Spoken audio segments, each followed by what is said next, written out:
Well, good morning. Welcome to Debbie's Back Porch. So glad to have you with us. For dinner tonight, I made Matzo Ball Soup. And you know, the star of this is the matzo balls because you can serve them with any soup. Generally a clear chicken soup with just a few veggies. Here are the ingredients. You can pause and write them down. And hey, while you're paused, give us a thumbs up and subscribe. That way you can get notices when I post new videos about twice a week. Now let's get cooking. So this is matzo meal. You can find it in the grocery store with the cracker crumbs, breadcrumbs, breading, or in the ethnic section.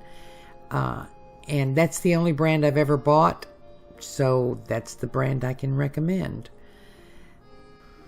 And there may be other brands, but I've never seen them. So we start out with 2 eggs, and you know you should break 1 egg and inspect it, and then break a 2nd egg and inspect it. And that way you don't ever lose more than 1 egg in case you found a blood spot or a bad egg. So we're going to just break those into our big mixing bowl here. And then I'm going to take a fork, not a whisk, and I don't know why, but it just seems to work better with a fork. And I'm going to beat these up just until they start to get a little bit of froth. I'm going to break them down totally, but not beat them to death. So this only takes a minute, and I'll tell you now, no need to get out your mixer, even your hand mixer. This is too quick and easy by hand. This is schmaltz, which is fat from poultry. It's actually duck fat. You can use chicken fat. And if you don't have that, you can use olive oil, 2 tablespoons full. It just really, if you have the schmaltz, it really adds a lot of flavor. This was from a duck I cooked. You might have seen the video, and I skimmed the fat and saved it just for this. And it beats up pretty easily, mixes in with the eggs. So we just want to beat that until it's all broken up and mixed in.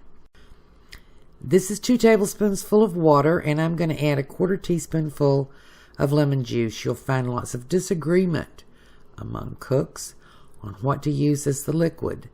In matzo balls, you can use chicken broth. You can use water. You can use seltzer water. You can use ginger ale. I think that little bit of acid actually helps the texture of the matzo balls. And then we stir in our matzo meal. And this is going to be a very loose, watery mixture, just like if you used any kind of cracker crumbs. And when I get this all mixed together, I'm going to let it sit for 20 or 30 minutes or overnight. Or you can make it in the morning to have your soup at night. But at least about 20 to 30 minutes. And that will give the matzo meal time to absorb the liquid and firm up. And I'm going to try to put this lid on here. And I have to tell you, I have a hard time. I had to struggle with it a little off camera. But into the refrigerator it goes, and I'm going to let it sit for 30 minutes. And after 30 minutes, this is what we have. Now we'll make the balls. I'm going to put just a little olive oil in my hand and a little in this pie plate to keep them from sticking. Now this recipe makes from about 8 to 10. I only have 3 people for dinner. And this is a 2 tablespoon scoop. And I'm actually going to be a little light on it because I want them to be just a tad smaller than that. So you drop it in your hands and then you just lightly form it. You don't want to compact them too much, but you do want to form them into a nice ball like that. I'll do a couple just to let you see how I do it. That's about a scant tablespoon, 2 tablespoons. And with my oiled hands, I just roll it around and around and around until I get it into the shape I want it. And you know, there's a lot of disagreement and argument over how big a matzo ball should be. But this old recipe is for 8 to 10, and it works out just perfect with this 2 tablespoon scoop, so I think this must be the right size. There you go. See, I got 9, so they're the right size. I have 3 quarts of water with a lot of salt boiling, and I actually have my soup on. I'll show you that. I'll meet you at the stove. This is about 3 quarts of water with 2 tablespoons full of salt, and you see we've got a good simmer going.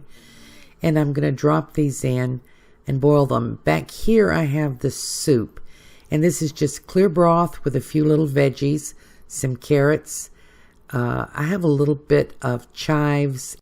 I'll drop a little parsley in right before it's done, and you know, fresh dill is wonderful in this soup. When I have fresh dill, I always put it in. So I'm going to carefully drop these in. They're not likely to come apart as long as your water is good and hot. They're pretty sturdy. I just drop them in carefully because I don't want to bend them up. I want to keep the little circles. Once I get these in, I'm going to bring it back up to a simmer, and then I'll cover them.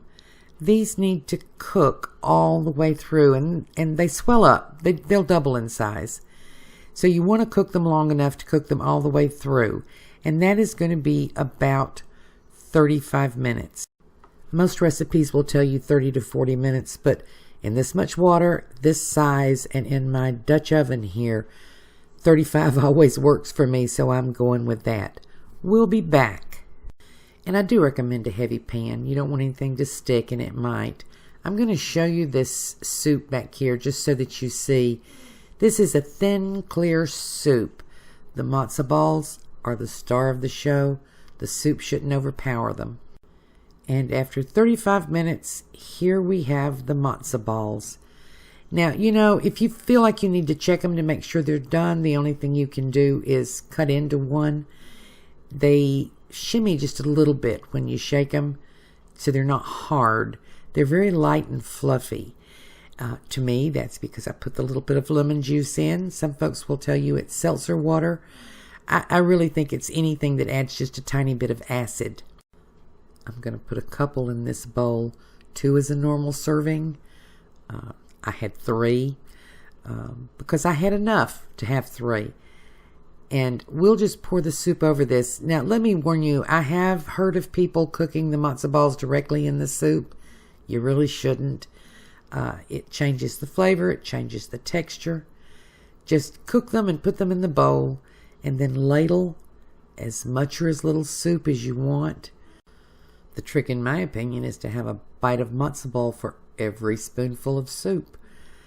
I'll get just a few veggies. And you know, that's going to be my dinner tonight.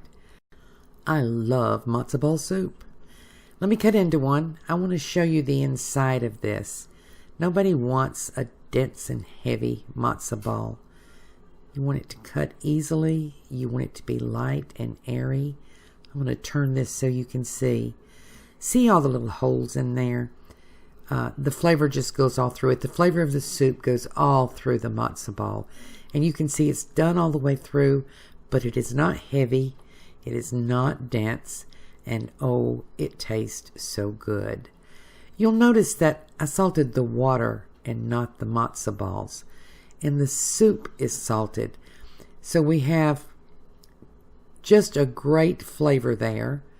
Nothing's better on a cold night than good hot matzo ball soup. I hope you try this. I hope you like it as much as my family likes it. And I hope to see you again tomorrow.